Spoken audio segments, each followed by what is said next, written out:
അത് കണ്ടോളി.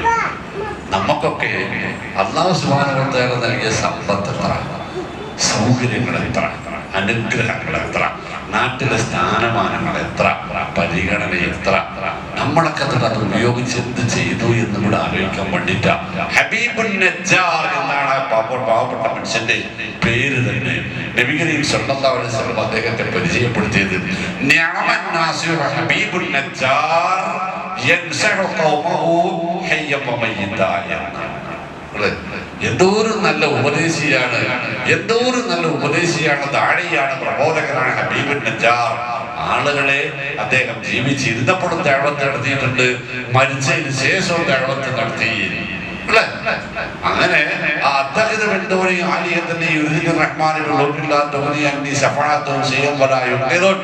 എന്ന് അദ്ദേഹം പറഞ്ഞു തീർന്നപ്പോഴത്തേക്ക് ആളുകൾ കൂട്ടമായി അദ്ദേഹത്തെ ആക്രമിച്ച് കൊന്നു. എന്താ പറയാ, ആൾക്കൂട്ട കൊല നടത്തി. കിതാബുകൾ പറയും, ഖുർആൻ പരിഭാഷക്കാര് പറയും, അദ്ദേഹത്തിന്റെ കുടൽമാല അവർ ചവിട്ടി പുറത്തിട്ടു. അല്ലാഹു സുബ്ഹാനഹു വ തആല അദ്ദേഹത്തോട് പറഞ്ഞു, നേരെ കയറിപ്പോന്നേക്ക്, നേരെ കയറിപ്പോന്നേക്ക്. ഇവിടെ നമ്മളെ 95-100 കൊല്ലം ജീവിച്ച് വിചാരിച്ചോളി. എന്തപ്പതൊണ്ടൊരു നേട്ടം ഉണ്ടായിട്ടില്ലെങ്കിൽ 100 കൊല്ലം ഇവിടെ ജീവിച്ചിട്ടും അതുകൊണ്ട് നമ്മൾ ഒറ്റപ്പെടുന്ന ലോകത്തേക്ക് ഒരു നേട്ടം ഉണ്ടാക്കാൻ കഴിഞ്ഞിട്ടില്ലെങ്കിൽ നമ്മൾ ഇവിടെ ചെയ്തത് നിബിധങ്ങൾ ജാമ്യത്തിൽ കാണാം.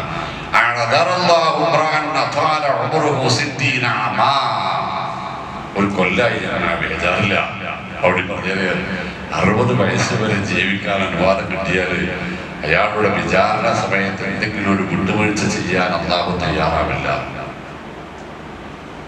60 വയസ്സ് കഴിഞ്ഞാൽ ഞാൻ എൻ്റെ ഫാമിലി ഗ്രൂപ്പിൽ, ജ്യേഷ്ഠന്മാരും പെങ്ങന്മാരൊക്കെയുള്ള ഗ്രൂപ്പിൽ എനിക്ക് 60 വയസ്സായി ഇന്നലെ എന്ന് പറഞ്ഞാൽ അതിനിപ്പോ എന്താ, എനിക്ക് 6 കൊല്ലമായി 60 വയസ്സായിട്ട് നിന്റെ ഒരു ജ്യേഷ്ഠൻ, 8 കൊല്ലമായി പെങ്ങള്, ഓനേക്കാൾ 2 വയസ്സ് എനിക്ക് കൂടുതലുണ്ടെന്ന് നേരെ ജ്യേഷ്ഠൻ. അപ്പൻ്റെ അനിയത്തി 1 കൊല്ലം കഴിഞ്ഞാൽ ഞാനും ആവും. അപ്പൊ ഞാൻ പറഞ്ഞു, അതല്ല പ്രശ്നം, 60 വയസ്സായി എന്നുള്ളതാണ് പ്രശ്നം. അപ്പൊ വലിയ പെങ്ങളെ വിളിച്ച് ചോദിച്ചു, എന്താടാ അങ്ങനെ? അപ്പൊ ഞാൻ പറഞ്ഞു, മോനെ ഞങ്ങൾ വിളിക്കേ, അതിലിങ്ങനെ സംഭവം, അവൾക്കത് നല്ലോണം ഏറ്റു. പക്ഷെ എൻ്റെ ജ്യേഷ്ഠന്മാരിൽ ഒരാൾ പറഞ്ഞെന്തായാലും എരിപ്പത്തെ പേടിക്കാൻ 60 കൊല്ലം ജീവിച്ചതിനേക്കാൾ വരുന്നത് ഇതിന്റെ അപ്പുറത്തേക്ക് പോകാൻ. ഇതൊക്കെ എൻ്റെ ഫാമിലി ഗ്രൂപ്പിൽ സത്യസന്ധമായ ചർച്ചയാണ്. എനിക്ക് കെട്ടുകഥയ്ക്ക് അളവ് പറയുന്ന സ്വഭാവമില്ല, നേർക്കുതേലും പറയലാണ്. മുമ്പിലികളെ എന്തെങ്കിലുമൊക്കെ കൊണ്ടുപോകാൻ വേണ്ടി വേണം. ഞാൻ ജീവിക്കുന്നത് ആർക്ക് വേണ്ടിയിട്ടാന്ന് ചോദിച്ചാൽ, എനിക്ക് 2 മക്കളെ ഉള്ളൂ. അവരെ ഞാൻ പഠിപ്പിച്ച് ഉയർന്ന വിദ്യാഭ്യാസം നൽകി. ഒരാൾ സോഫ്റ്റ്വെയർ എഞ്ചിനീയറാണ്, ലക്ഷങ്ങൾ സമ്പാദിച്ചിട്ട് കുടുംബത്തെ ഭർത്താവിൻ്റെ കൂടെ ദുബൈയിലാണ്. രണ്ടാമത്തെ ഫസ്റ്റ് അറ്റംപ്റ്റിൽ CA നേടി വീട്ടിൽ സ്വന്തമായിരുന്ന് ഡ്യൂട്ടി ചെയ്തു. ഭാര്യ ഞാനും മാത്രമാണ്. ജീവിക്കാനുള്ള സൗകര്യങ്ങളൊക്കെ അന്ന് തന്നിട്ടുണ്ട്. ഞാനുണ്ടാക്കിയതൊക്കെ ഞാനുള്ളതാണ്, ഇവർക്ക് ഉണ്ടാക്കുന്നതാണ്. പക്ഷെ ഞാൻ എപ്പോഴും ആലോചിക്കുന്ന സമ്പത്തറിയാം. എന്നെ ഈ നിൽക്കുന്ന ഞാൻ ഇതിൻ്റെ ഉള്ളുന്ന ആ സാധനം കയറിപ്പോയാൽ ദുബൈയിലുള്ള മോളിവിടെ പാഞ്ഞു വരും. CA കാരന് ഒരു തിരക്കുണ്ടാവില്ല. വന്നിട്ട് 2 ആളും കൂടെ മീറ്റിംഗ് കൂടിയിട്ട് ആദ്യം പറയാൻ തരുമോ, എപ്പോഴാണ് മയ്യത്ത് ആണോ? ആണ്. വാപ്പൻ്റെ കട്ടിൽ വന്ന് കട്ടിൽ ഒഴിവാക്കാൻ ആരാ മുമ്പിൽ ഉണ്ടാവുക? ഭാര്യ, ഭർത്താവ്, മക്കള്. ഡ്രസ്സ് മാറ്റാനോ, ATM വാച്ചടക്കം ഊരി മാറ്റാനോ, ആർക്കു വേണ്ടിയാണോ നമ്മൾ ജീവിക്കുന്നത് അവരാണ് നമ്മളെ ഉണ്ടുതുടി പോലും ഇല്ലാതെ അടിച്ചു മാറ്റി ഒറ്റപ്പെടുത്തുക. അതുകൊണ്ട് എൻ്റെ പ്രിയപ്പെട്ടവരെ, നമ്മളെ മറക്കാതിരിക്കുക. നമുക്കുള്ളത് കൂടി ഈ കൂട്ടത്തിൽ വേണം. കുടുംബം ഒറ്റപ്പെടുത്തിയാലും നാടൊറ്റപ്പെടുത്തിയാലും അല്ലാഹു സുബ്ഹാനഹു വ തആല പറയും. ആരോട് പറയുന്നറിയോ? അത് ഞാൻ പറഞ്ഞു. അല്ലാഹു സുബ്ഹാനഹു വ തആല പറയും, ഇഫ്തഹ് ലഹു ബാബൻ മിനൽ ജന്ന വഫുർശു ലഹു ഫുർശൻ മിനൽ ജന്ന വനം കനൗമത്തൽ അറൂസ്.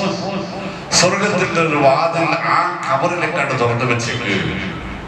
സ്വർഗീയമായ ഒരു ബെഡും അതിൽ വിരിച്ചു കൊടുത്തേക്ക്. സുഖമായി തുടങ്ങിക്കോ ഖിയാമത്ത് വരെ എന്നല്ലാഹു പറയുന്നു. ആരോടത് പറയാൻ നിങ്ങൾ ആലോചിച്ചത്? അവിടെയാണ് ക്യൂച്ചലസ്, അവിടെയാണ് ക്യൂച്ചലസ് ഉള്ളത്. അല്ലാഹു സുബ്ഹാനഹു വ തആല 4 ചോദ്യങ്ങൾ ഉയർത്തും ഖബറിൽ. ആ 4 ചോദ്യങ്ങളിൽ ഒന്ന് വമാ ഇൽമുക എന്നാണ്. ബറാ ഇബ്നു ആസിം റളിയല്ലാഹു അൻഹുവിൽ നിന്ന് ഇമാം അഹ്മദും തിർമിദിയും ഒക്കെ റിപ്പോർട്ട് ചെയ്യുന്ന 2-3 പേജുള്ള ഒരു ഹദീസ് ഉണ്ട്. അതിൽ അല്ലാഹു സുബ്ഹാനഹു വ തആല റസൂൽ സല്ലല്ലാഹു അലൈഹി വസല്ലമയെ പഠിപ്പിച്ചു വിട്ടത് എന്താണെന്നറിയോ? 4 ചോദ്യങ്ങൾ ഖുർആനെ കുറിച്ച്, അല്ലാഹുവിനെ കുറിച്ച്, റസൂൽ സല്ലല്ലാഹു അലൈഹി വസല്ലമയെ കുറിച്ച്, ഇസ്ലാമിനെ കുറിച്ച്, വിശുദ്ധ ഖുർആനെ കുറിച്ച്. അപ്പൊ വിശുദ്ധ ഖുർആനെ കുറിച്ചിട്ടുള്ള ചോദ്യങ്ങൾ എന്നറിയോ? വമാ ഇൽമുക എന്ന, നീ എന്തു പഠിച്ചു?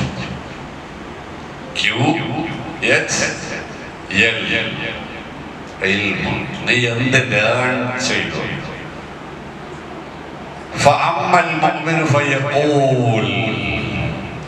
അപ്പൊ അയാൾ മുഅ്മിനാണെങ്കിൽ അയാൾ പറയും, ഖറഅതു കിതാബല്ലാഹ്, ഖറഅതു കിതാബല്ലാഹ്, ഞാൻ അല്ലാഹുവിന്റെ കിതാബ് പഠിച്ചു. വായിച്ച മാത്രം പോലെ, വായിക്ക മാത്രമല്ല ചെയ്തത്. വആമൻതു ബിഹി, അതിലുള്ളത് മുഴുവൻ സത്യമാണെന്ന് ഞാൻ ആത്മാർത്ഥമായി വിശ്വസിച്ചിരുന്നു. അവിടെ ഞാൻ നിർത്തിയില്ല. വസദ്ദഖ്തു ബിഹി, അതിലുള്ള സത്യങ്ങളെ, നിയമങ്ങളെ സത്യസന്ധമായ മനസ്സോടെ ഞാൻ അത് ജീവിതത്തിൽ പാലിച്ചു. അപ്പോ ഫനാദാ മുനാദിൻ മിൻ അഅല സമാഇ അൻ സദഖ അബ്ദി, ആ അടിയാൻ പറഞ്ഞത് 100% സത്യമാണ്. അയാൾ ഖുർആൻ പഠിച്ചു, അയാൾ ഖുർആനിലുള്ളത് സത്യമാണെന്ന് വിശ്വസിച്ചു, അയാൾ ഖുർആനിനനുസരിച്ച് ജീവിതം ചിട്ടപ്പെടുത്തിയവനാണ്. അതുകൊണ്ട് അയാളെ ഇനി ആരും ഒറ്റപ്പെടുത്താൻ ശ്രമിക്കേണ്ടതില്ല. അയാളെ ഞാൻ യാ അയ്യുഹൻ നഫ്സുൽ മുത്മഇന്ന ഇർജിഇ ഇലാ റബ്ബികി റാദിയതൻ മർദിയ, റബ്ബിന് നിന്നെ തൃപ്തിയാണ്. കാരണം റബ്ബിന്റെ നിയമങ്ങളെ തൃപ്തിപ്പെട്ടാണല്ലോ നീ ജീവിച്ചത്. പോരുമോനെ, പോരുമോളെ, അല്ലേ? നിന്നെ പോലെ ജീവിച്ച നബിമാരുണ്ട് ഇവിടെ, സഹാബത്തുണ്ട് ഇവിടെ, മുൻഗാമികളായ താബികൾ, തബഅത്താബികൾ ജോലിക്കുന്ന ഒരു ലോകമുണ്ട്. പോര്, അല്ലേ? അവരോട് കൂടെ ചെയ്ത് അവരൊക്കെ ഉള്ളത് ഇപ്പോ സ്വർഗത്തിലാണ്. വധുകുലി ജന്നതി, പോരുമോളെ, പോരുമോനെ എന്ന് പറയുന്ന, അത് പറയണമെങ്കിൽ, അത് നമ്മളെ കുറിച്ച് പറയണമെങ്കിൽ ഇവിടുന്ന് ഞാൻ ഇറങ്ങുന്ന ഉറപ്പില്ലല്ലോ എനിക്കില്ലേ? നമുക്ക് ആർക്കും ഉറപ്പില്ല. നീറ്റിലെ പോളയ്ക്ക് തുല്യമാ ജീവൻ അവൻ, അല്ലേ? പൂവിനൊരു പകൽ, പൂർണ്ണേന്ദുവിനൊരു രാവൊരു സസ്യം, ഒരു തിരുനെറ്റിയിലെ പൂവിരിയും പോലെ ഒരു പുരുഷായുസ്, ഒരു പിടി നീർപ്പോളകള് കുടിക്കും പോലെ ഉറപ്പില്ല. എന്നിട്ട് അടുത്ത സെക്കൻഡിൽ മരിക്കാനിരിക്കുന്ന നമ്മൾ അതിനപ്പുറത്തുള്ള സെക്കൻഡുകളിലേക്ക് വേണ്ടി എന്ത് ചെയ്തു വെച്ചു ചോദിച്ചാൽ, അവിടെയാണ് ഞാൻ ആദ്യം പറഞ്ഞ സംഗതി. ഏത്? മജ്തമഅ ഖൗമുൻ ഫീ ബൈത്തിൻ മിൻ ബുയൂത്തില്ലാഹി യത്ലൂന കിതാബല്ലാഹി വയതദാറസൂനഹു ബൈനഹും, ഒരുമിക്കുകയും അല്ലാഹുവിന്റെ ഭവനങ്ങളിൽ ഖുർആൻ എടുക്കുകയും ഒരാൾ പാരായണം ചെയ്യട്ടെ, അത് ഏറ്റുപാരായണം ചെയ്യുകയും എന്നിട്ട് അതിന്റെ അർത്ഥം മനസ്സിലാക്കുകയും അതിനുണ്ടാകുന്ന സംശയങ്ങളെ ആഴത്തിൽ ചോദിച്ചു പഠിച്ച് ദൂരീകരിക്കുകയും അത് ജീവിതത്തിൽ പകർത്തുകയും. അതല്ലാതെ നമ്മുടെ മരണാനന്തര ജീവിതത്തിലേക്ക് യാതൊന്നും മെച്ചപ്പെടാനുള്ള വഴി അല്ലാഹു സുബ്ഹാനഹു വ തആല നമുക്ക് ചൂണ്ടിക്കാണിച്ചു തന്നിട്ടില്ല. പണ്ടുണ്ടായിരുന്നതിനേക്കാൾ ഇക്കാലഘട്ടത്തിന്റെ ആ വിഷയത്തിന്റെ ഒരു പ്രത്യേകത എനിക്കറിയാം. എന്റെ നാട്, ഞങ്ങൾ സെൽഫിയുടെ നാട്, ഞാൻ ഏകദേശം തൊട്ടാണ്. ഞാൻ എൻ്റെ കോളേജ് വിദ്യാഭ്യാസ കാലത്ത് ഇന്നലെ മിനിഞ്ഞാന്നിട്ട് ഒരാൾ പറഞ്ഞ് രാവിലെ നടക്കുമ്പോഴേ പിന്നെ ചെരുപ്പില്ലാതെയാണ് രാവിലെ ഞാൻ നടക്കാൻ പോകും. അപ്പൊ വേറെ സമയമില്ലാതെ അപ്പൊ ചെരുപ്പില്ലാതെ നടക്കുമ്പോ നിങ്ങളുടെ കാല് കേടാവണില്ലെന്ന് ഒരാൾ ചോദിച്ചു. അപ്പൊ എന്റെ കുട്ടിക്കാലം അറിയാവുന്ന ഒരാൾ പറഞ്ഞെന്തറിയോ, മുസ്കാത്തിയുടെ കാല് അങ്ങനെയാണ് എളുപ്പം കേടാവുന്നതല്ല. അയാളെ അമ്പലപ്പാറ നിന്ന് ഏറ്റവാരിയിൽ നിന്ന് അമ്പലപ്പാറ മദ്രസയിലേക്കും അവിടെ നിന്ന് ആ ചൂരിയോട് ആരക്കോട്ട് കോട്ടപ്പണ്ണ കയറിയിട്ട് ആ കല്ലും മണ്ണിക്കൂടെ ചെരുപ്പിടാതെ കോളേജിലേക്ക് നടത്തിയ ആളാണ്. ചെരുപ്പിടാതെ നടത്തിയ ആള് ചെരുപ്പിന് കാശില്ലാതിട്ടാണ്. ചെരുപ്പങ്ങ് പൈസല്ല. എന്റെ പാപ്പ ഒരു പാവപ്പെട്ടാണ്, വളരെ പാവപ്പെട്ട നമ്മളുടെ മാതാപിതാക്കൾ. ഒരു പാവപ്പെട്ട മനുഷ്യനാണ്. 10-12 മക്കൾ വളവി തീവണ്ടി വരച്ചമാര് ഞങ്ങളുണ്ട്. ഒരു നൂർത്തിന്റെ വാപ്പാക്ക് ഞങ്ങളെ പുറത്താണ്ടായിരുന്നില്ല. ചെരുപ്പിടാറാണ് മരിച്ച ഇതിന് ഞാൻ പറഞ്ഞു, ദുനിയാവ് നമുക്ക് തന്ന അനുഗ്രഹങ്ങളുടെ ആധിക്യം ബോധ്യപ്പെടണം. അങ്ങനെ നടന്ന് നമ്മൾ പഠിച്ചെടുത്ത കഷ്ടപ്പെട്ടുണ്ടാക്കിയ ദുനിയാവ് നമ്മൾക്ക് നഷ്ടപ്പെടാതിരിക്കാൻ, നമ്മുടെ പരലോകം നഷ്ടപ്പെടാതിരിക്കാൻ, പ്രിയപ്പെട്ടവരെ, അള്ളാഹു നൽകിയ നിഅമത്തിനെ, അള്ളാഹു നൽകിയ അനുഗ്രഹങ്ങളെ, അതിൽ ഏറ്റവും പ്രധാനപ്പെട്ട സംഗതി ഏതാ? ഇപ്പോഴത്തെ കാലത്ത് നമ്മുടെ ടെക്നോളജിയാണ് ആണല്ലോ. വിശുദ്ധ ഖുർആൻ ഞാൻ ഓതി വെച്ച ആയത്ത് മനഃപൂർവ്വ സൂറത്തുൽ ഹദീദിൽ നിന്നാണ് ഞാൻ ആയത്ത് എടുത്തുവെച്ചത്. അൽ ഹദീദ് എന്ന പേരിലൊരു അധ്യായം, ആ അധ്യായത്തിൽ ഹദീദ് എന്നൊരു പദം വരുന്ന ആയത്ത്, ആ ആയത്ത് അല്ലാഹു പരിചയപ്പെടുത്തിയത് എങ്ങനെ അറിയോ? വഅൻസൽനൽ ഹദീദ ഫീഹി ബഅസുൻ ശദീദുൻ വമനാഫിഉ ലിന്നാസ് وَلِيَعْلَمَ اللَّهُ مَن يَنصُرُهُ وَرُسُلَهُ بِالْغَيْبِ إِنَّ اللَّهَ قَوِيٌّ عَزِيزٌ وَلَقَدْ أَرْسَلْنَا رُسُلَنَا وَأَنزَلْنَا مَعَهُمُ الْكِتَابَ وَالْمِيزَانَ لِيَقُومَ النَّاسُ بِالْحَقِّ وَأَنزَلْنَا الْحَدِيدَ. നാം പ്രവാചകന്മാരെ നിയോഗിച്ചിരുന്നു, അവർക്കൊക്കെ വേദഗ്രന്ഥങ്ങളും നൽകിയിരുന്നു. ആ വേദഗ്രന്ഥങ്ങൾ അവർക്ക് നൽകിയതിൽ മനുഷ്യർ മാന്യരായി, നീതിബോധമുള്ളവരായി, ധർമ്മനിഷ്ഠയുള്ളവരായി, സത്യസന്ധരായി ജീവിക്കാൻ വേണ്ടിയാണ്. എന്നിട്ടുള്ളവരെയാണ് നാം അവർക്ക് ഇരുമ്പും ഇറക്കി കൊടുത്തിട്ടുണ്ട്.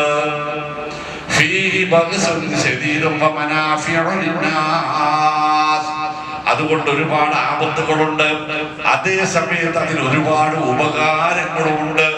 എന്തിനാണ് ഇത് അവതരിപ്പിച്ചത്, ഇറക്കി തന്നതെന്ന് വെച്ചാൽ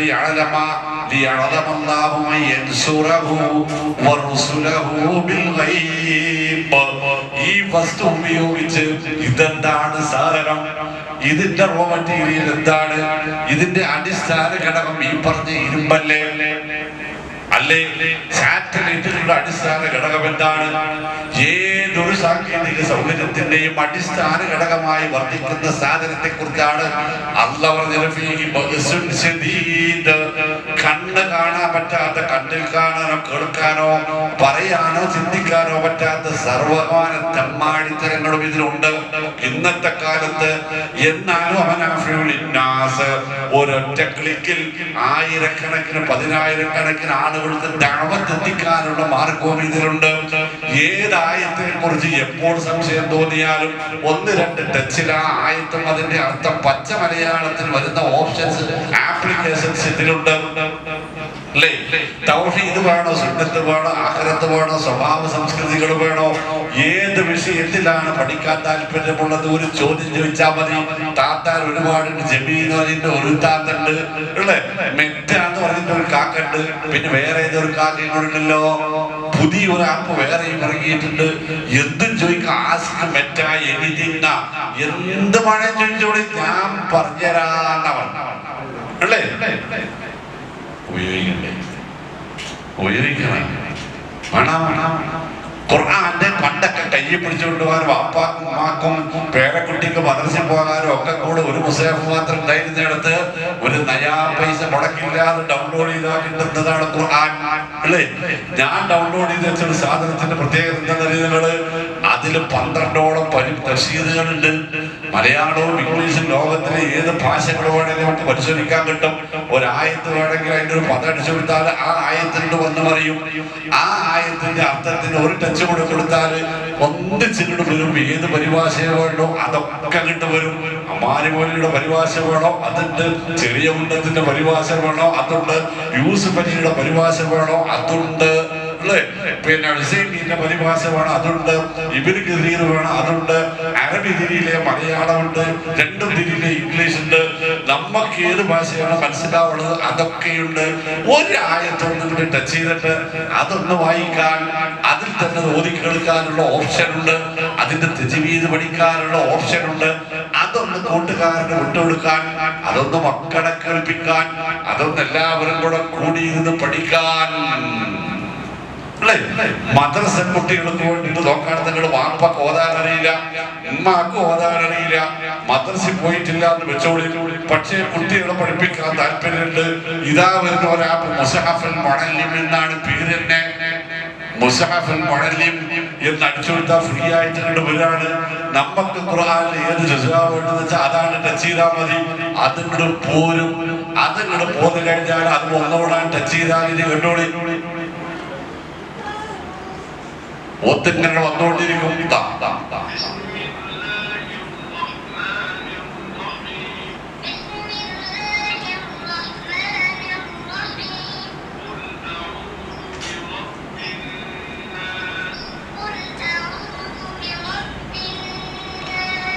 എത്ര തവണ ഒരു ആയത്ത് ഓതിക്കൊടുക്കണമെന്നുണ്ടോ അത് ടച്ച് ചെയ്താൽ 10 തവണ എന്ന് അടിച്ചു കൊടുത്താൽ ഒരേ ആയത്ത് 10 തവണ കുട്ടി ഉസ്താദ് ഓതും, കുട്ടി കൂടെ ഓതും.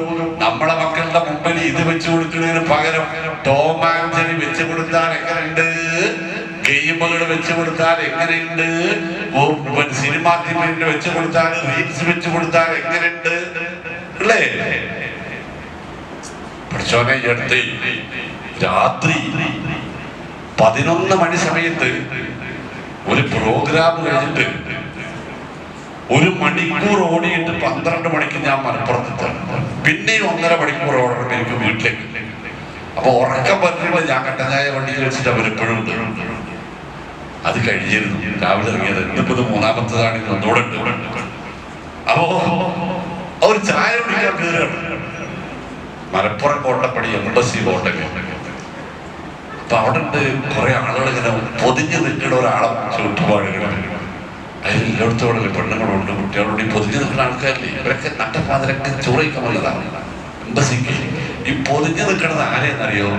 എന്റെ കൂടെ മോമാക്കണ്ടായിരുന്നു നമ്മുടെ KNM അവിടുത്തെ യൂണിറ്റ് പ്രസിഡന്റ്. മോഹൻതാ ഒരാൾ കൊണ്ടെന്ന് വെച്ച്. അപ്പൊ മോമാക്ക് ഇങ്ങനെ പോയി നോക്കിയിട്ട് എനിക്കൊന്നും മനസ്സിലായില്ല. ഞാൻ ചോദിച്ചോട്ടെ, ഹോട്ടലുകളുടെ ഉടമസ്ഥൻ ബാവാക്കാരാണ് ഒരാളെ കൂടി നിൽക്കുന്നത്. അതോ നിങ്ങളൊന്നും ഈ നാട്ടിലല്ലേ, അത് ആപ്പിക്കാണ് നിൽക്കുന്നത്. ഏത് ആപ്പിക്ക? ആരിനെ ആപ്പിക്കാന്ന്? ഏതോ ഒരു റീൽസിന്റെ വിദഗ്ധരാണ്. സോഷ്യൽ മീഡിയയിൽ റീൽസ് ഇട്ടിട്ട് ആൾക്കാരെ സ്വയംപാക്കി കളിക്കുന്ന ചങ്ങായി കാണാൻ നട്ടപ്പാതിര 12 മണിക്ക് ഈ സമുദായത്തിലെ പെണ്ണുങ്ങൾ പുറത്തിട്ടതും ഇല്ലാത്തതും മക്കളും പേരക്കുട്ടികളും ഒക്കെ കൂടി നിൽക്കുകയാണ് അവിടെ. ഇവർക്കെല്ലാം ആപ്പിന് നല്ല പരിചയമാണ്. ആപ്പി നമ്മളെ പരലോക ആപ്പാക്കണത്, ആപ്പിലാക്കണത് ആരോട് ആലോചിച്ചില്ല അല്ലെ? അതുകൊണ്ട് എന്റെ പ്രിയപ്പെട്ടവരെ, നമ്മുടെ അഭികാരനോടല്ലോ നമ്മുടെ മക്കൾ വളർന്നു വരുന്നത് നമ്മളെ കണ്ടാണ്. നിങ്ങൾ ഓർത്തു അല്ലേ? നമ്മുടെ മക്കൾ വളർന്നു വരുന്നത് നമ്മളെ കണ്ടാണ്. ലോകത്ത് ഏത് കോണിൽ പോയാലും നമ്മളുടെ മക്കള് രക്ഷപ്പെടാനുള്ള മാർഗം റസൂലുള്ളാഹി സ്വല്ലല്ലാഹു അലൈഹി വസല്ലം പറയും,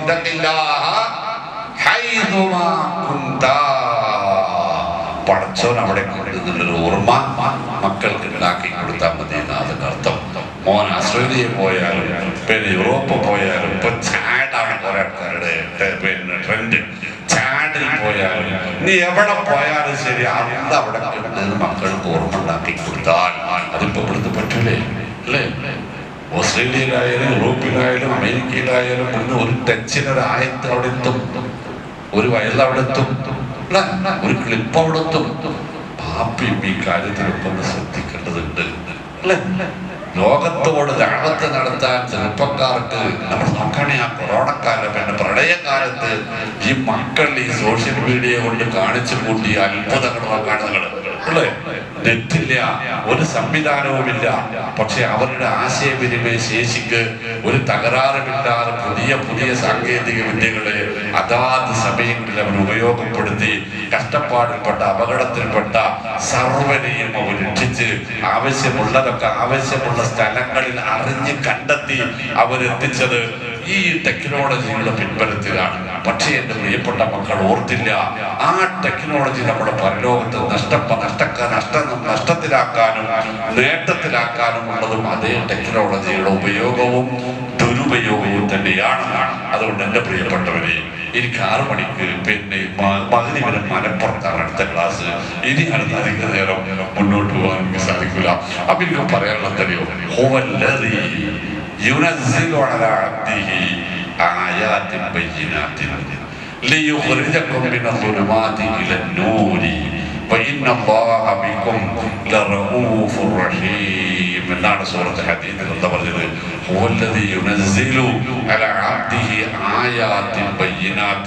വ്യക്തമായ നിയമങ്ങൾ, വളരെ വിശദമായ ഒരു അർത്ഥശങ്കക്കുമിടയില്ലാത്ത നിയമങ്ങൾ പരിശുദ്ധ ഖുർആനിലെ വചനങ്ങളായി നിങ്ങൾക്ക് അവതരിപ്പിച്ചു തന്നത് അല്ലാഹു റബ്ബുൽ ഇസ്സത്ത് എന്തിനു വേണ്ടിയാണ്? ലിയുഖ്രിജക്കും, നിങ്ങളെ പുറത്തെടുക്കാൻ, രക്ഷപ്പെടുത്തിയെടുക്കാൻ വേണ്ടിയാണ്. മിനൽ-ളുലുമാതി, നിങ്ങൾ അകപ്പെട്ടതും അകപ്പെടാൻ സാധ്യതയുള്ളതുമായ എല്ലാ വിധത്തിലുള്ള ഇരുട്ടുകളിൽ നിന്നും, ശിർക്ക്, ബിദ്അത്ത്, നിഫാഖ്, കുഫർ, മഅസിയത്ത്, ദുസ്വഭാവങ്ങൾ, തെറ്റ്, അബദ്ധങ്ങൾ, എല്ലാത്തിൽ നിന്നും ഇലൻ നൂർ, സ്വർഗ്ഗപാത തെളിയിച്ച് കാണിക്കുന്ന ഒരു വെളിച്ചം, സ്വർഗത്തിലേക്കുള്ള വഴി തെളിയിക്കുന്ന ഒരു വെളിച്ചമായി നിങ്ങൾക്ക് വിശുദ്ധ ഖുർആൻ അവതരിപ്പിച്ചു തന്നിട്ടുണ്ട്. അല്ലാഹു എന്തുകൊണ്ടാണ് അത് തന്നതെന്ന് ചോദ്യത്തിന് ഉത്തരം, നിങ്ങൾ രക്ഷപ്പെടണമെന്ന് അങ്ങേയറ്റത്തെ ആഗ്രഹമുള്ള, നിങ്ങളോട് അങ്ങേയറ്റത്തെ വാത്സല്യമുള്ളവനാണ് അല്ലാഹു എന്നതാണ് അതിന്റെ കാരണം. അങ്ങേയറ്റത്തെ കാരുണ്യമുള്ളവനാണ് അവൻ നിങ്ങളോട്. നിങ്ങളുടെ രക്ഷയിൽ, നമ്മളുടെ രക്ഷയിൽ നമ്മളെക്കാൾ താല്പര്യമുള്ള, നമ്മളുടെ രക്ഷയ്ക്കാവശ്യമായ യാതൊന്നും മറച്ചു വെക്കാത്ത, മാറ്റിവെക്കാത്ത നമ്മുടെ റബ്ബ്. 1-2 ഉദാഹരണങ്ങൾ ഞാൻ പറയാം. നബി തിരുമേനി സ്വല്ലല്ലാഹു അലൈഹി വസല്ലമയെ കുറിച്ച് അല്ലാഹു പറഞ്ഞത്, ലഖദ് ജാഅക്കും റസൂലുൻ മിൻ അൻഫുസിക്കും ഹരീസുൻ അലൈക്കും അസീസുൻ അലൈഹി മാ അനിത്തും ഹരീസുൻ അലൈക്കും ബിൽ മുഅ്മിനീന റഊഫുർ റഹീം. എന്താണ് ഈ അല്ലാഹു പറഞ്ഞ അതേ റഊഫും അതേ റഹീം എന്ന 2 ഇസ്മുകൾ തന്നെയാണ് റസൂലുള്ളാഹി സ്വല്ലല്ലാഹു അലൈഹി വസല്ലമക്ക് അല്ലാഹു നൽകിയത്. എന്നിട്ട് അല്ലാഹു പറയാ, അങ്ങനെ ഒരു റസൂൽ വരാനുള്ള കാരണം അദ്ദേഹത്തിന് നിങ്ങൾക്കൊരു ബുദ്ധിമുട്ടുണ്ടാകുന്നത് സഹിക്കാൻ കഴിയില്ല. നിങ്ങളുടെ നന്മയിൽ അത്രമാത്രം അദ്ദേഹത്തിന് താല്പര്യമുണ്ട്. നോക്കുക, അദ്ദേഹത്തെ അല്ലാഹു പഠിപ്പിച്ച ഒരു കാര്യം എന്താണെന്നറിയോ? വിളക്ക് ലൈറ്റ് ഓഫ് ആക്കാറ്, വിളക്കോ പോകാതെ കിടക്കരുത്. പാപ്പ പറഞ്ഞു കൊടുക്കണ്ടല്ലേ, അല്ലേ വല്യാപ്പ പറഞ്ഞു കൊടുക്കണ്ടല്ലേ, അല്ലേ? ലൈറ്റ് ഓഫ് ആയിക്കല്ലേ, വിളക്കൊന്നും കത്തിക്കരുതിട്ട് കിടന്നുറങ്ങുമ്പോ വല്ല പിന്നെ അതെവിടെയും തട്ടിമറിഞ്ഞ് വീണാലും, പണ്ടത്തെ കാലത്ത് അതെവിടെയും തട്ടിമറിഞ്ഞ് വീണാലും മണ്ണെണ്ണയായി തീ പിടിക്കാനുള്ള സാധ്യത ഉണ്ട്, അവിടെ ചെയ്യരുത്. അപ്പൊ ഒമ്പതി കിടന്നാലും എന്നും പഠിപ്പിക്കുന്നത് നബി സ്വല്ലല്ലാഹു അലൈഹി വസല്ലമയാണ്. നബിയോട് ഇത് നമ്മളോട് പറയാൻ പഠിപ്പിച്ച അല്ലാഹ് നമ്മളോടുള്ള വാത്സല്യം എത്രയാണ്. തോൽപാത്രത്തിൽ നിന്ന്, അടച്ചു വെച്ച പാത്രത്തിൽ നിന്ന് അങ്ങനെ തന്നെ വായിലേക്ക് വെള്ളം ഒഴിക്കരുത്, കുടിക്കരുത് എന്ന് പറഞ്ഞു. അതെന്താ നബി എന്ന് ചോദിച്ചപ്പോ, ചിലപ്പോൾ ഇതിനുള്ളിൽ വല്ല ഈച്ച, പാറ്റ, പഴുതാര എന്തെങ്കിലുമൊക്കെ ഉണ്ടാവും, അത് നേരെ വായിക്കൊന്നാൽ ആപത്തുണ്ടാവട്ടോ. അതുകൊണ്ട് ഇതൊക്കെ പഠിപ്പിച്ചു തരുന്ന ഒരു മതമാണ് നമ്മുടേത്, അല്ലേ? ഇത്രയും ദുനിയാവിന്റെ കാര്യത്തിൽ, നമ്മുടെ കാര്യത്തിൽ ശ്രദ്ധയുള്ള ഒരു മതവും ഒരു ഗുരുനാഥനും ഒരു മഹാനായ റഹ്മാനായ റബ്ബും നമുക്കുണ്ട്. അവർക്ക് നമ്മുടെ പരലോകത്തിന്റെ വിഷയത്തിൽ എത്രമാത്രം താല്പര്യം ഉണ്ടാവും നമ്മൾ ആലോചിക്കുക. ദുനിയാവിൽ നേരിയ ബുദ്ധിമുട്ട് നമുക്ക് ഉണ്ടാവുന്നത് അവർക്ക് സഹിക്കില്ല എങ്കിൽ അവരുടെ നമ്മുടെ പരലോകത്തെ കുറിച്ചുള്ള ശ്രദ്ധയും ജാഗ്രതയും എത്ര, ആ ശ്രദ്ധയാണ് വിശുദ്ധ ഖുർആൻ അവതരണത്തിന്റെ പ്രധാനപ്പെട്ട കാരണങ്ങളിലുണ്ട് എന്ന് നമ്മൾ മനസ്സിലാക്കുക. ജീവിതം കൊണ്ട് ഒരുപാട് നേടിയവരാണ് നമ്മൾ, ഒരുപാട് നേടിയവരാണ്. അത് അവസാന ജീവിതത്തിന്റെ നഷ്ടമായി മാറാതിരിക്കാൻ ദുനിയാവിൽ എത്ര സമ്പാദിക്കണമോ അത്രയും സമ്പാദിക്കാം. പക്ഷെ അത് പരലോകം നഷ്ടപ്പെടുന്ന രൂപത്തിലേക്ക് പോകാതിരിക്കാൻ വിശുദ്ധ ഖുർആനാണ് രക്ഷയായിട്ട് പരിചയമായിട്ട് നമ്മൾ ഉപയോഗപ്പെടുത്തേണ്ടത്. അങ്ങനെ വിശുദ്ധ ഖുർആന്റെ പഠന സന്ദർഭങ്ങൾ കൂടുതലായി ഒരുക്കുകയും അവിടെ കുടുംബസമേതം ബന്ധത്തുകയും ഒരു മടിയും ഇല്ലാതെ ഖുർആൻ പഠിക്കുകയും അതിനെപ്പറ്റി ചോദ്യങ്ങൾ ഉയർത്തുകയും സംശയ നിവാരണങ്ങൾ നടത്തുകയും അത് ജീവിതത്തിൽ ആത്മാർത്ഥതയോടെ ഈമാനോടെ നടപ്പിലാക്കാൻ ശ്രമിക്കുകയും നിരന്തരം പ്രാർത്ഥിച്ചു കൊണ്ടിരിക്കുന്നതിനിടയിൽ അള്ളാഹുവിന്റെ ഇഷ്ടക്കാരായി ദുനിയാവിനോട് വിട പറഞ്ഞ് സ്വർഗലോകത്ത് കുടുംബസമേതം ഒരുമിച്ച് കൂടുകയും ചെയ്യുന്ന ഉത്തമ വിശ്വാസികളുടെ കുടുംബങ്ങളായി റഹ്മാനായ റബ്ബ് നമ്മുടെ കുടുംബങ്ങളെയും അനുഗ്രഹിക്കുമാറാവട്ടെ. എല്ലാവിധത്തിലുള്ള ആപത്തുകളുടെ അസുഖങ്ങളും പൂഴ്ചകളിൽ റബ്ബ് സുബ്ഹാനഹു വ തആല നമ്മളെ കാത്തുരക്ഷിക്കുമാറാവട്ടെ. റബ്ബനാ ആതിനാ ഫിദ് ദുനിയാ ഹസനതൻ വഫിൽ ആഖിറതി ഹസനതൻ വഖിനാ അദാബന്നാർ. റബ്ബനാ തഖബ്ബൽ മിന്നാ إنك أنت السميع العليم وتب علينا إنك أنت التواب الرحيم واغفر لنا ذنوبنا وخطايانا يا غافر المذنبين. وصلى الله وسلم على نبينا محمد وعلى آله وصحبه أجمعين والحمد لله رب العالمين. السلام عليكم ورحمة الله.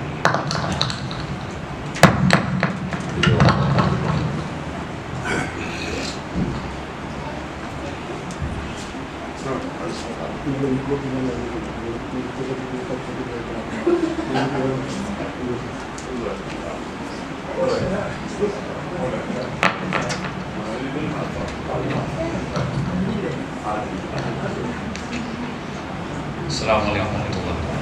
الحمد لله رب العالمين والصلاة والسلام على رسول الكريم وعلى آله وصحبه أجمعين. أما بعد يا أيها الذين آمنوا اتقوا الله عباد الله. ബഹുമാനായ അബ്ദുസ്സലാം നമ്മുടെ പ്രോഗ്രാം ഉദ്ഘാടനം ചെയ്യാമെന്ന് ഏറ്റിരുന്നത് ലത്തീഫ് മൗലവിയായിരുന്നു. അദ്ദേഹത്തിന് ഇന്നലെ ആരോഗ്യ സംബന്ധമായ ചില പ്രയാസങ്ങൾ കാരണം ചികിത്സ എടുക്കേണ്ടി വന്നതുകൊണ്ട് പകരം അബ്ദുസ്സലാം മോഹമൗറുകളെ നമ്മൾ ഉദ്ഘാടനത്തിന് വേണ്ടി കണ്ടത്. അദ്ദേഹം അങ്ങോട്ട് വന്നുകൊണ്ടിരിക്കുകയാണ്. ടോൾ പ്ലാസയിലെ ട്രാഫിക് ബ്ലോക്കിൽ പെട്ടതാണ്. അദ്ദേഹം ഉടനെ എത്തിച്ചേരുന്നു. അല്പസമയം അദ്ദേഹത്തിൻ്റെ കൂടി സംസാരം നമുക്ക് ശ്രമിക്കാവുന്നതാണ്. അതുകൂടി കഴിഞ്ഞതിന് ശേഷം മാത്രമേ പിരിഞ്ഞു പോകാവൂ എന്ന് വിനീതമായി ഓർമ്മപ്പെടുത്തുകയും വിശുദ്ധ ഖുർആൻ പഠിക്കുന്നതിൻ്റെ പ്രാധാന്യത്തെ സംബന്ധിച്ചാണ് സൂചിപ്പിച്ചത്. നമ്മൾ 1-2 വർഷം മുമ്പ് ഏകദേശം 1 വർഷക്കാലം വരെ കൊറോണയ്ക്ക് ശേഷം ഖുർആൻ ഹദീസ് പഠന ക്ലാസ് നടത്തി വന്നിരുന്നു. ഇപ്പോൾ വീണ്ടും ഈ പഠന സംരംഭം പുനരാരംഭിക്കാൻ വേണ്ടി ISMന്റെ നേതൃത്വത്തിൽ തീരുമാനമെടുത്തിട്ട് 1 മാസമായി. ഔപചാരികമായ ഉദ്ഘാടനം നിർവഹിച്ച് താല്പര്യമുള്ള എല്ലാവരെയും പങ്കെടുപ്പിച്ചുകൊണ്ട് അത് സംഘടിപ്പിച്ച് മുന്നോട്ട് പോകാമെന്നുള്ള തീരുമാനത്തിന്റെ അടിസ്ഥാനത്തിലാണ് ഇങ്ങനെയൊരു ഉദ്ഘാടന സെഷൻ ഇവിടെ സംഘടിപ്പിച്ചത്. അടുത്ത വെള്ളിയാഴ്ച എല്ലാ വെള്ളിയാഴ്ചകളിലും ഇശാ ജമാഅത്ത് നമസ്കാരാനന്തരമാണ് നമ്മുടെ പള്ളിയിൽ വെച്ചുകൊണ്ട് ഖുർആൻ പഠന ക്ലാസ് തുടങ്ങാൻ വേണ്ടി ഉദ്ദേശിക്കുന്നത്. എന്തുകൊണ്ട് ഖുർആൻ പഠനം അല്ലെങ്കിൽ പഠിക്കണം എന്നതിനെ സംബന്ധിച്ച് അതിൻ്റെ പ്രാധാന്യത്തെ സംബന്ധിച്ച് ഇവിടെ സൂചിപ്പിക്കുകയുണ്ടായി. വിശുദ്ധ ഖുർആൻ ഒരുപക്ഷെ നമ്മളെ സംബന്ധിച്ചിടത്തോളം നമ്മുടെ മൊബൈലിൽ ഒരുപാട് ആപ്പുകൾ ഖുർആനെ സംബന്ധിച്ചുണ്ട്. വീട്ടിൽ ഒരുപാട് ഖുർആനുണ്ട്. പണ്ടത്തെ പോലെയൊന്നുമല്ല, സൗജന്യമായിട്ട് തന്നെ ഇഷ്ടംപോലെ ഖുർആൻ നമുക്ക് പല ഭാഗങ്ങളിലും കിട്ടാനുണ്ട്. അതുകൊണ്ട് തന്നെ ഖുർആൻ എന്നതിൻ്റെ ഒരു പുസ്തകം എന്നുള്ള നിലയ്ക്കുള്ള ഒരു മൂല്യം എന്നതൊരു പക്ഷേ നമ്മളെ മനസ്സിൽ വലിയ ഒന്നും ഉണ്ടാവില്ലായിരിക്കും. പക്ഷെ അതിനപ്പുറം ഖുർആനിലെ വചനങ്ങൾ നമ്മളെ എത്രത്തോളം സ്വാധീനിക്കുന്നുണ്ട് എന്നുള്ളതാണ്. ഞാൻ പഠിക്കുന്ന കാലത്ത്, അറബി കോളേജിൽ പഠിക്കുന്ന കാലത്ത് തറാവീഹിന് ഇമാമ് നിൽക്കാറുണ്ട്. 2-3 കൊല്ലം കൊയിലാണ്ടി ടൗണിന്റെ തൊട്ട് മുമ്പുള്ള മേലടി എന്ന് പറയുന്ന സ്ഥലത്ത് അവിടെ ഒരു